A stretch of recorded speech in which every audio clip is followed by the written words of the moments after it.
The Evelyn and the Black Umbrella, London, 1949. The city was a gray canvas under a relentless downpour.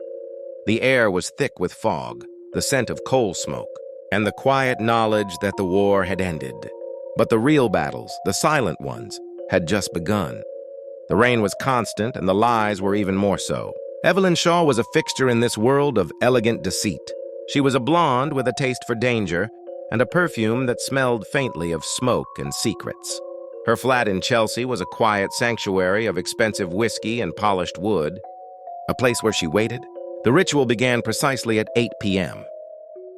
A timid rap on her door, and when she opened it, she found a familiar yet chilling sight.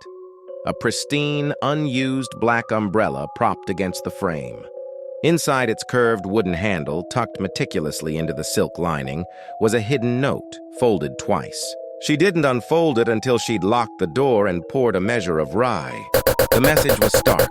"Meet me where the clocks are silent." That phrase led her just before midnight to the vast, hollowed-out space of the abandoned train depot near King's Cross. It was cavernous and cold, the only sound the steady drip of rainwater from the broken glass roof. The depot was perfect. There were no working clocks to betray the passage of time. A single figure waited in the gloom, illuminated by the bare bulb of a signal lamp. A man in a perfectly tailored gray suit, holding a worn briefcase. He looked nervous, his eyes darting through the shadows. He didn't waste time on pleasantries. "Are you the messenger?" he asked, his voice strained with anxiety, looking to Evelyn's hands for the expected package. Evelyn, her trench coat slick with rain, didn't move. She just smiled faintly, a brief, cold curving of her lips that didn't reach her eyes.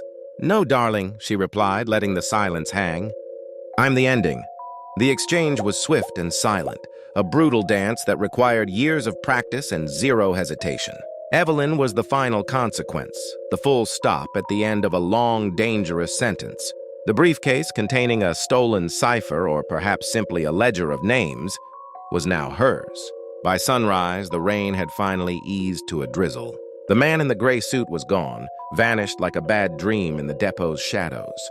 And the black umbrella was hanging again on the brass hook outside Evelyn's door, dry this time, signaling that the mission was complete. Evelyn returned to her quiet flat, took off her gloves, and poured herself a fresh amber glass of rye. She looked out at the damp city, the gray giving way to a hopeful but deceptive morning light. She raised the glass in a silent toast to the cold air and whispered, "With the weariness of a lifetime of double crosses, some storms never pass. We just learn to walk through them."